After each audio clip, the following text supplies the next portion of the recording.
नमस्कार दोस्तों, आपका एक बार फिर से स्वागत है। आपका अपना चैनल यूट्यूब के माध्यम से किशोरी का मोहन चैनल, जो आप सबको हमेशा एक नई रोचक धार्मिक कथाओं से परिपूर्ण कथाओं को सुनाता रहता हूं और आप सबका प्यार मुझे मिलता है, जिससे मैं प्रेरित होके हर बार नया वीडियो बनाता हूं। दोस्तों, जीवन में बहुत सारी मुश्किलों का सामना करना पड़ता है और वह जीवन ही क्या जिसमें मुश्किलें ना हो, अर्थात मुश्किलों को जो आसानी से जीना सिखा दे, उस अपना जो प्रिय व्यक्ति, जिसमें व्यक्ति के रूप में कोई भी हो सकता है, जरूरी नहीं कि वो पुरुष वर्ग में भी हो, वो महिला भी हो सकती है, पुरुष भी हो सकती है, लेकिन उसके लिए अत्यंत आवश्यक है कि वो आपका एक ऐसा शुभचिंतक होना चाहिए जो आपको सही मार्ग बताए, सही मार्ग पर चलाए और आपके द्वारा किए हुए कार्यों का पुनः अवलोकन करते हुए वो बता दे, बिना डरे हुए, बिना झिझक के वो आपके कार्यों को आपके सामने बताए। वह आपका सच्चा मित्र, जो आपको हर संकट, हर बुरे समय में आपके साथ खड़ा रहे। ऐसे दोस्त का होना अत्यंत आवश्यक है। दोस्तों, दोस्त का जीवन में होना उतना ही आवश्यक है जितना कि एक जीने के लिए शरीर को रक्त की आवश्यकता होती है। अगर हम कहें कि अगर जीवन को जीना है तो एक सच्चे दोस्त का होना परम आवश्यक है। मनुष्य का शरीर जिस प्रकार बगैर रक्त के शून्य हो जाता है, उसी प्रकार मनुष्य के जीवन में अगर कोई अच्छा, सच्चा, सुखमय और समस्त समस्याओं से लड़ने वाला परम मित्र नहीं है तो उसका जीवन निरर्थक है। दोस्तों, आपने बहुत सारी कथाएं सुनी होंगी, जिसमें से बहुत प्रचलित कथा भगवान श्री कृष्ण और सुदामा जी की है।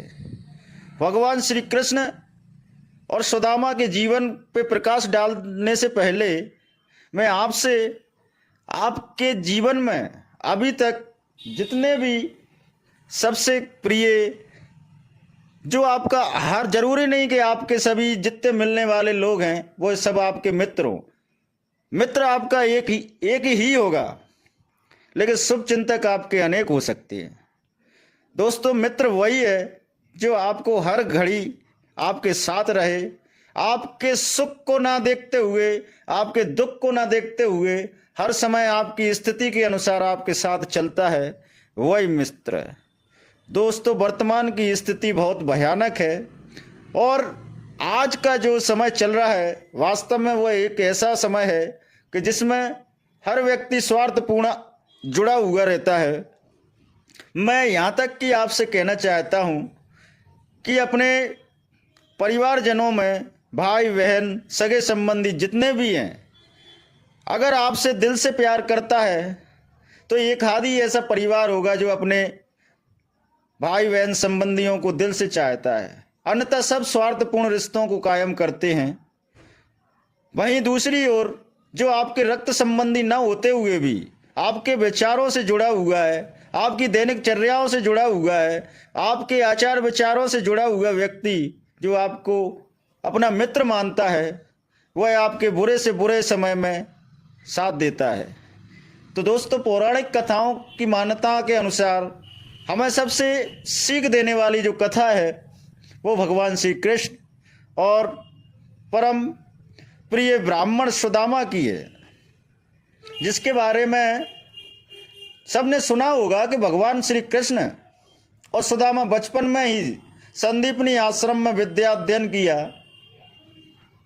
और खेले बड़े हुए, साथ में अपने सारी खेल कूद की गतिविधियों को संपन्न करते हुए शिक्षा अध्ययन की।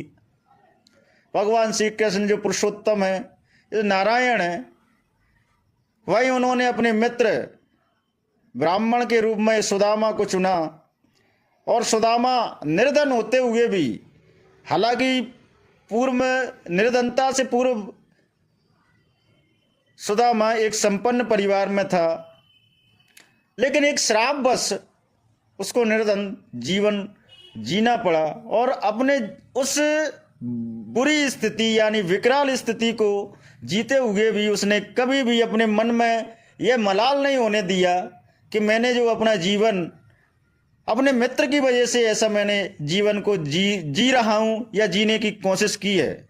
उसके पीछे बड़ी रोचक कथा है कि एक बार भगवान कृष्ण और सुदामा के साथ अन्य शिष्य सभी जंगल में गए और जंगल में जाने से पूर्व गुरु माता ने उन्हें कुछ आहार के लिए एक पोटली में कुछ अन्न की वस्तुएं, जैसे कहते हैं कि चने को उसमें रख दिए। और वो चने इसलिए रखे थे कि आपको जंगल में लकड़ी लेते समय अधिक से अधिक समय लगेगा, क्योंकि जंगल दूर है, तो आने जाने में आपको भूख लगेगी, इसलिए कुछ खाने योग्य पदार्थ माता ने उनको बांध दिए। गए भगवान कृष्ण और सुदामा लकड़ियों को इकट्ठे करते हुए अचानक से तेज वर्षा होने लगी। जैसे ही वर्षा हुई तो सुदामा जी के पास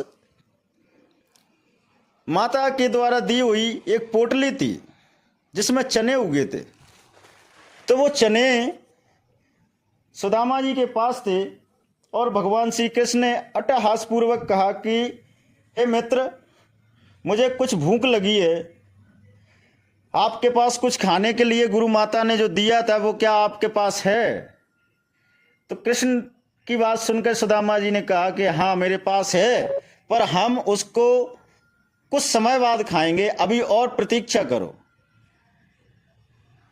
पानी बरस रहा था, दोनों पेड़ पे चढ़े हुए थे, वर्षा रुकने का इंतजार कर रहे थे। तो कृष्ण के हिस्से का जो पात्र था अन्न, जिसको सुदामा जी ने ग्रहण कर लिया, तो ऐसा बताते हैं कि उसके पीछे एक शराब था, और वो एक शराब एक भीलनी का था। हुआ यूं था कि एक भीलनी अपनी कुटिया में रहती थी और वो जंगल से लकड़ियां को काट कर नगर नगर बेचते हुए रहती थी, और उस नगर से जो भी अनाज इकट्ठा जो भी मिल जाता था उससे वह भरण पोषण करती थी। तो उसकी भीलनी ने उस पोटली में जो चने थे वो बांध के रखे थे, वो उसको खाती थी, वो बच जाते थे, फिर वही बांध के रख देती थी। ऐसे चलते चलते एक दिन अचानक उस भीलनी के यहाँ कोई चोर आए, और चोरों ने उस पोटली को ऐसे देखा कि उसने उनको ऐसा लगा कि इसमें कुछ अमूल्य वस्तु है, जो स्वर्ण की हो सकती है, चांदी की हो सकती है, अन्य कोई भी रूप में, उसको भी ले गए। जब उसी राज्य में राजा को पता चला कि कोई चोर आपके राज्य में दस्तक दी है, तो राजा के सैनिक उसे खोजते खोजते हुए भीलनी के पास आए। तो जैसे ही उन चोर को पता चला तो वो चोर भीलनी की पोटली को उठाकर ले गए, और कहीं जाके दूर जाके उन्होंने उस पोटली को गुरु माँ के आश्रम में छोड़ दिया। जब भीलनी ने देखा कि मेरे खाने की योग्य जो वस्तु नहीं है, तो भीलनी उस समय ग्यारस थी, उपवास थी। उपवास खुलने के दूसरे दिन उसने सोचा कि कुछ खाया जाए, भूख लगी है। तो देखा वो पोटली नहीं है जिसमें उसके चने बंधे हुए थे। भीलनी ने क्रोधवश भगवान विष्णु का ध्यान करते हुए श्राप दिया कि मेरे आहार की जो वस्तु चुरा के ले गया है, जो कोई भी उस वस्तु को ग्रहण करेगा वह मेरे से भी अधिक दरिद्र जीवन जिएगा, उसकी सारे वैभव, सारे यश सभी समाप्त हो जाएंगे। यह बात सुदामा को पता था। जब सुदामा ने देखा कि यह कृष्ण जो विश्व का मालिक है, ब्रह्मांड का मुखिया है, आदि अनादि योगेश्वर है, अगर ये चने गलती से भी भगवान कृष्ण ने खा लिए तो पूरा ब्रह्मांड विपत्ति से घिर जाएगा। ऐसा कोई भी नहीं रहेगा जो दरिद्रता की मार ना झेलना पड़े। तो क्यों ना मैं अपने मित्र को यह बात ना बताते हुए उनने अपने और कृष्ण के हिस्से को स्वयं खाते हुए और भीलनी का दिया हुआ श्राप अपने ऊपर ले लिया। अंततः भगवान श्री कृष्ण ने पूछा कि मेरे हिस्से के चने कहाँ है मित्र? तो सुदामा ने हंसकर कहा कि भगवान, मेरे परम प्रिय मित्र, वह तो मैंने खा लिए। भगवान श्री कृष्ण की आंखों में आंसू आ गए। उन्होंने कहा कि मित्र, तुमने ऐसा क्यों किया? तो सुदामा ने कहा कि मैं नहीं चाहता कि मेरी वजह से इस पूरे ब्रह्मांड को विपत्ति सहना पड़े, इसलिए मैं चाहता हूं कि जो विपत्तियां, जो कष्ट जितने भी आए वो मैं अपने ऊपर लेता हूं, तुम्हारे ऊपर एक भी कष्ट नहीं आने दूंगा। ऐसा कहते हुए भगवान श्री कृष्ण ने सुदामा को अपने गले से लगाया और उठाकर जंगल से लकड़ी पानी रुकते हुए आश्रम ले गए। माता ने पूछा कि कृष्ण, सुदामा, तुमने कुछ खाया कि नहीं खाया? जो मैंने पोटली दी थी जिसमें चन्ने बंधे हुए थे, वह किसने खाए? तुम दोनों ने मिलके खाए कि नहीं खाए? तो माता से भगवान श्री कृष्ण ने कहा कि नहीं माते, हम दोनों ने मिलके खाए। इतने में श्री कृष्ण बोलने वाले ही थे कि कृष्ण सुदामा जी ने रोक दिया और कहा कि माते, मैं अपराधी हूं आपका, मैंने कृष्ण का हिस्सा खाया है, मैं बहुत बड़ा अपराधी हूं, इसलिए मुझे इसकी सजा मिलना चाहिए। लेकिन कहते हैं ना कि मां का हृदय हमेशा अति कोमल होता है। उन्होंने बड़े लाड़ प्यार से हाथ फेरते हुए माता ने कृष्ण को और दुलार करते हुए माखन, मिश्री, अन्य भोज्य पदार्थों को खिलाया और उनको, सुदामा को भी कहा कि ठीक है, तुमने जो खा लिया तो खा लिया, लेकिन एक बात ध्यान रखना कि मित्रता या बंधुता दोनों को एक साथ रखते हुए जो जीवन जीता है वह श्रेष्ठ होता है। माता की बात को ध्यान पूर्वक सुनते हुए सुदामा ने कहा कि माते, मेरा जब तक जीवन रहेगा मैं अपने मित्र, मैं अपने प्रिय सखा को कभी नहीं भूलूंगा। उसका हर समय चिंतन, उसका हर समय ध्यान करता रहूंगा, चाहे विपत्ति में हूं चाहे सुख में हूं। आगे चल के समय ने मोड़ लिया और जो भीलनी का श्राप था वह धीरे धीरे अपने रूप को प्रदर्शित करते हुए सुदामा की ओर अग्रसित होता है। भगवान श्री कृष्ण और सुदामा दोनों एक दूसरे से अलग हो जाते हैं। भगवान श्री कृष्ण अपनी नगरी द्वारका का निर्माण करते हैं और वहां जाके द्वारकाधीश के रूप में रहने लगते हैं। वहीं दूसरी ओर उनका मित्र सुदामा धीरे धीरे गरीब निर्धन होता चला जाता है। वह भिक्षा मांग के अपना जीवन जीता है और एक समय ऐसा आता है कि उस राज्य परिवार में जहां वह रहता था, कभी उसको भिक्षा मिलती थी, कभी नहीं मिलती थी। वह अपने पुत्रों और भार्या सहित पानी पीकर जीवन रात बिताता था। यह भगवान श्री कृष्ण देखते थे तो उनकी आंखों में आंसू आ जाते थे। तो माता रुक्मणी पूछती थी कि भगवान, आप तो त्रिलोकी नाथ हो, आपकी आंखों में आंसू क्यों आ रहे? तो रुक्मणी ने कहा कि मेरा कोई प्रिय है जिसको मैं कष्ट में देख के मुझसे रहा नहीं जाता। उसका कष्ट मेरा कष्ट है, उसके पैरों में छाले हैं। मैं यहाँ राज जीवन जी रहा हूँ, राज भोग कर रहा हूँ, सारे सुख सुविधाओं में रह रहा हूँ, और वही मेरा मित्र भूखे सो रहा है। मेरे मित्र के बच्चे भूखे सो रहे हैं, मेरी मित्र की पत्नी, मेरी भाभी भूखी सो रही है, आंखों से निरंतर अश्रु जल बह रहे हैं, और मैं यहाँ पे सुख में रह रहा हूँ। मैं कैसा मित्र हूँ?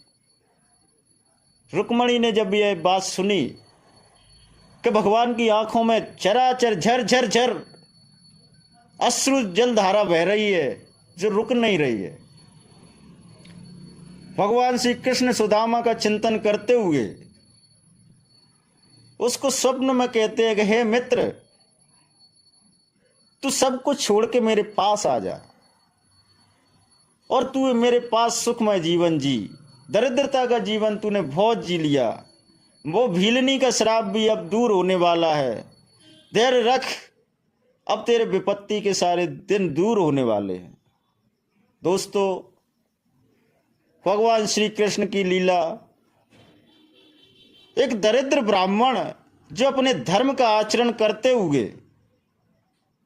अपनी मित्रता को ध्यान में रखते हुए, लेकिन मर्यादा में रहते हुए कभी मित्र से कुछ मांगा नहीं है। उसे पता है कि मेरा मित्र द्वारकाधीश है, उसके पास किसी चीज की कमी नहीं है, लेकिन अपने स्वाभिमान, क्योंकि कर्म से वह ब्राह्मण था, हमेशा ईश्वर का ध्यान रखते हुए, उनका भजन करते हुए, और जो कुछ भी मिल जाता था सूखा रूखा उसको खाके नींद लग गई तो लग गई, नहीं तो चिंतन करते हुए ऐसे ही रात गुजार देता था। एक दिन बड़ी हिम्मत करते हुए उसकी पत्नी ने कहा कि हे विप्रवर, क्यों ना आप अपने मित्र श्री कृष्ण से मदद क्यों नहीं मांगते? अब यह दीनहीन जीवन मुझसे सहा नहीं जाता। आप मेरे खातिर ना जाते हुए इन बच्चों पे तो कृपा करो, इनके खातिर जाइए, उस द्वारकाधीश के पास जाइए और केवल आप उससे मिल के आइए। जब सुदामा ने देखा कि मेरी धर्म पत्नी और मेरे बच्चे ऐसे तड़प तड़प के अपनी जान दे देंगे, तो मन ना चाहते हुए भी उनको ध्यान में रखते हुए वह अपने मित्र की ओर जाते हैं। साथ में एक चावल की पोटली ले जाते हैं, जो बचे खूचे चावल हैं उनको मित्र को भेंट करने के लिए उनकी धर्मपत्नी रख देती हैं।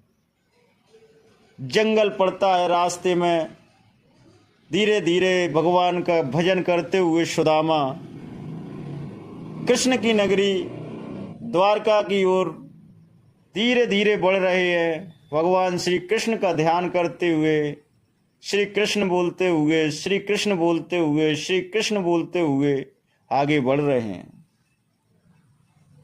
जैसे ही द्वारका नगरी में प्रवेश करते हैं तो भगवान को आभास हो जाता है कि मेरा मित्र आ गया, और इनके चेहरे पे एकदम ऐसी मधुर मुस्कान छा जाती है जिसको देखकर पूरा भवन राज एक अतिमय सुखमय लहर से चलने पड़ती है, जिसको देखकर रुक्मणी माता कहती हैं कि हे भगवान, आज आप इतने प्रसन्न क्यों दिखाई दे रहे हैं?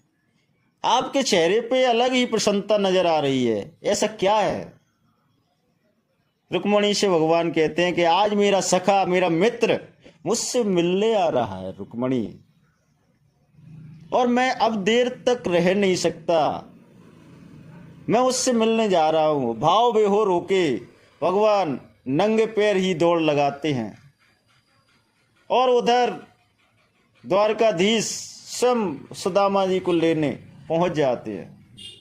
उनको लेके आते हैं, उनके पैरों में पड़े हुए छालों को अपने आंखों से बहते हुए अश्रुओं से उनके चरण धुलाते हैं, उनके पैरों पे मक्खन घी आदि पदार्थों को लगाते हैं जिससे छालों सही हो जाए, और उनको बड़ी सुंदर पोशाक पहनाते हुए अपने उच्च सिंहासन पर बिठालते हैं जहां वह स्वयं बैठती हैं, और स्वयं उनके पैरों को दबाते हुए कहते हैं कि हे मित्र, तुमने मुझे बताया क्यों नहीं कि तुम आ रहे हो? मैं तुम्हारे लिए रथ घोड़े हाथी जितने भी मेरी सेवा में लगे हुए हैं मैं सबको भेज देता, एक बार तुम कह तो देते। लेकिन ब्राह्मण सुदामा सब कुछ जानते हुए भी अपनी मर्यादा में रहता है और ना चाहते हुए भी कुछ नहीं कहता, और भगवान कृष्ण का ध्यान करते हुए कहते हैं, हे कृष्ण, तुम बिल्कुल वैसे ही हो, वैसे ही नटखट हो जैसे तुम पहले थे। भले तुम द्वारका के राजा हो, लेकिन मेरे लिए तो तुम वही कहना हो, वही कृष्ण हो। भगवान श्री कृष्ण उनको गले से लगाते हैं और कहते हैं कि मेरी भाभी माँ ने मुझे कुछ खाने को नहीं दिया क्या? तब भगवान के मांगने पर स्वयं कृष्ण, जो उसको छुपा के रखे हुए थे कि मैं इनको क्या दूं, जो सर्वेश्वर है, जो ब्रह्मांड का स्वामी है, मैं इनके लिए क्या दूं, भगवान जानते हैं और उनके हाथों से पोटली छुड़ाते हैं और मुट्ठी भर चावल अपने मुंह में डाल के खाते हैं, और ऐसे खाते हैं जैसे कोई राजभोग खा रहे हो, और बड़े चाव से खाते हैं। और सुदामा देखता है, एक मुट्ठी, दो मुट्ठी, तीसरी मुट्ठी पे रुक्मणी माँ ने रोक लिया कि हे भगवान, आप सब कुछ इसी ब्राह्मण को दे दोगे तो आपके पास क्या बचेगा? एक मुट्ठी पे एक, दूसरी मुट्ठी पे दूसरा, तीसरी मुट्ठी पे तीसरा, ये तीनों लोकों के स्वामी आप इसी को अर्पण कर दोगे तो तुम्हारे पास क्या बचेगा? तो रुक्मणी से बोले भगवान, रुक्मणी, इस मित्र के लिए तो मैं अपना जीवन न्यौछावर कर सकता हूं, तो ये लोग किस बात की है? जब ऐसे देखा, दोनों सुदामा के पैर दबाते हुए जब सुदामा जी घर को आए तो देखा कि उन्हों की सारी विपत्तियों का हरण हो गया और राज वैभव जीवन जीने लगे। दोस्तों, जीवन में एक मित्र का होना आवश्यक है। मित्र, एक सच्चा मित्र होना चाहिए। आज का युग है बहुत ही टेढ़ा युग है। मित्र तो होते हैं लेकिन स्वार्थी होते हैं। इसलिए हे परमात्मा, अगर मित्र देना तो सच्चा मित्र देना, स्वार्थपूर्ण मित्रता से दूर रखना। दोस्तों, कृष्ण और सुदामा की जो मित्रता की कथा है वह संसार में अद्भुत कथा है। वही आपने सुना होगा दुर्योधन और कर्ण की मित्रता के बारे में। जो विपत्ति के समय आपके साथ खड़ा है वही आपका परम मित्र है, वही आपका सच्चा मित्र है। और उसको सार गर्वित किया था कर्ण ने, जब भरी सभा में राधे पुत्र यानी कर्ण को अपमानित करते हुए उससे परिचय पूछा गया कि आप ना कोई क्षत्रिय हो ना कोई वो हो, तो आपको इस युद्ध में भाग लेने की आवश्यकता नहीं है। तब दुर्योधन ने अपनी मित्रता को आगे बढ़ाते हुए उसको अंगराज कर्ण बनाया, अंग देश का राजा बनाया, जिसको उसने अपने जीवन को न्यौछावर करते हुए दुर्योधन का साथ दिया और मित्रता को निभाया। दोस्तों, वास्तव में जीवन एक अमूल्य धरोहर के रूप में होता है, जिसमें एक अच्छी आत्मा या सच्ची आत्मा का जुड़ना उतना ही महत्वपूर्ण होता है जितना शरीर के लिए श्वास का होना। सच्चा मित्र आपको हमेशा आपके अंदर की बुराइयों को प्रकाशित आगे सामने लाता है और वह बताता है कि आपने जो किया है वह गलत है। और एक स्वार्थी मित्र आपकी बुराइयों से उसको कोई लेना देना नहीं है, वह आपसे उसी तरह का व्यवहार करेगा जो आपको प्रिय है। इसलिए दोस्तों, मित्रता क्या होती है, कैसी होती है, यह आप जान चुके हो। परम प्रिय श्री कृष्ण सुदामा का जो चरित्र आपने अभी सुना, मैं चाहता हूं कि जीवन में जिससे भी मित्रता करना उससे स्वार्थपूर्ण मित्रता न करना। भगवान राम ने सुग्रीव से मित्रता की, भगवान राम ने विभीषण से मित्रता की, सुग्रीव से मित्रता की तो उसका साथ दिया, उसके बुरे समय में उसका साथ दिया। सुग्रीव ने भी भगवान राम को बुरे समय में साथ दिया। तो मित्रता का सही अर्थ अगर आपको समझना है तो आपके विपत्ति के समय में जो आपके साथ खड़ा है वही मित्र है, वही आपका सच्चा मित्र है, वही आपका सच्चा हितैषी है, वही आपका परम मित्र है। कहते हैं एक तुलसी बाबा ने चौपाई में बताया कि कौन आपके साथ रह सकता है। कहते हैं कि मित्र वही है जो विपत्ति का रूप आपके ऊपर न आने दे। डोल गमार शूद्र पशु नारी, आपत्ति काल परक ये चारी। चार ये जो नाम लिए हैं तुलसीदास महाराज जी ने, वो इसीलिए बताएं कि इनकी स्थितियां हमेशा विपत्ति के समय परखी जाती हैं, जिसमें दूसरा नाम है मित्र का, फिर नारी का, अर्थात इनको हमेशा मित्रता या विपत्ति के समय ही इनको परखा जाता है। दोस्तों, आगे ऐसी रोचक कथाओं को मैं आपके सामने प्रस्तुत करता चलूँगा। आपसे मैं चाहता हूँ कि मेरे द्वारा जो कथाओं को वीडियो के माध्यम से प्रस्तुत किया जा रहा है उसमें क्या कमी है, क्या मैं और उसमें जोड़ सकता हूँ, किस तरीके से उसको आपके लिए ऐसे रूप में प्रदर्शित करूँ जिससे और रोचक बने, मेरा मार्ग प्रशस्त करें और एक अच्छे मित्रता के रूप में